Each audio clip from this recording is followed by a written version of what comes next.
আসসালামু আলাইকুম বন্ধুরা, স্বাগতম আপনাদের আমাদের নতুন ভিডিওতে। আজ আমরা বের হয়েছি মৌলভীবাজার থেকে সিলেট, গন্তব্য সিলেট আন্তর্জাতিক ক্রিকেট স্টেডিয়াম।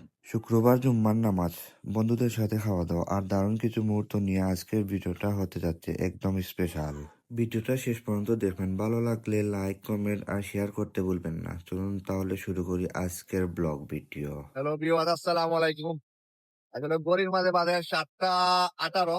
এই মুহূর্তে আমরা আছি সমুনা সান্নিকা পারো ইয়া রাঙ্গাউটির সামনে। একটু দেখাও রাঙ্গাউটির সামনে আছি। আর আমরা সিলেটের উদ্দেশ্যে রওনা।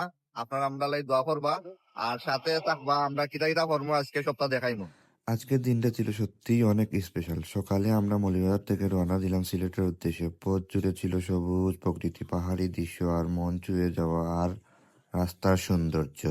শুক্রবার হওয়ার মানে একটা আলাদা শান্তি কাজ করছিল। সিলেটে পৌঁছে প্রথমে আমরা জুম্মার নামাজ আদায় করি। আলহামদুলিল্লাহ, নামাজ শেষে মনটা অনেক শান্ত হয়ে গেল। এরপর সবাই মিলে একটু বিশ্রাম নিলাম এবং বন্ধুদের সাথে খাওয়া দাওয়া করলাম। একসাথে সময় কাটানো সত্যি অনেক ভালো লাগছিল। খাওয়া দাওয়া শেষে আমাদের মূল গন্তব্য সিলেট আন্তর্জাতিক ক্রিকেট স্টেডিয়ামে ঢুকে মনে হলো যেন অন্য এক জগতে চলে এসেছি। ফাইনালি আমরা সিলেট আইছি বা সিলেট টাইটান্সর খেলা।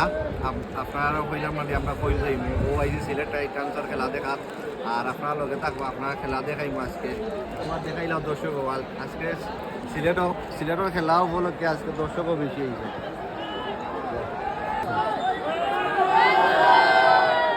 এত সুন্দর একটা জায়গায় এসে ভীষণ এনজয় করছি। ছবি তোলা, ভিডিও করা আর মুহূর্তগুলো ক্যামেরা ধরে রাখার চেষ্টা করছি। পুরো সময়টা ছিল আনন্দ, হাসি আর স্মরণীয় কিছু মুহূর্তে ভরা। এই ভ্রমণটা আমাদের সবার জন্য অনেক সুন্দর একটা অভিজ্ঞতা ইনশাআল্লাহ।